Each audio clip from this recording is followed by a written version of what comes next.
Hello everyone. इंग्लिशमध्ये ए, and आणि the हे छोटे वर्ड्स आपण फ्रिक्वेंटली वाचतो आणि ऐकतो. पण एक्झॅक्टली यांना कसं वापरायचं असतं? कसे सेंटेन्सेस कन्स्ट्रक्ट करायचे ज्याच्याने ते नेहमी ग्रामॅटिकली करेक्ट बनतील? कोणता टेन्स कुठे वापरायचा हे कसं समजतं? इतक्या सगळ्या वर्ड्समधून नवीन वर्ड्स शिकायचे असतील तर कुठून सुरुवात करायची? या सगळ्या गोष्टी कन्फ्युजिंग वाटतात ना? पण डोंट वरी, हे बिलकुल कन्फ्युजिंग नाही आहेत.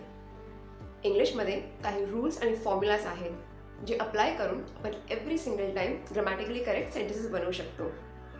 मग हे रूल्स अँड फॉर्म्युलाज जर तुम्हाला शिकायचे असतील तर हा बेसिक इंग्लिश कोर्स तुम्ही डेफिनेटली जॉईन केला पाहिजे.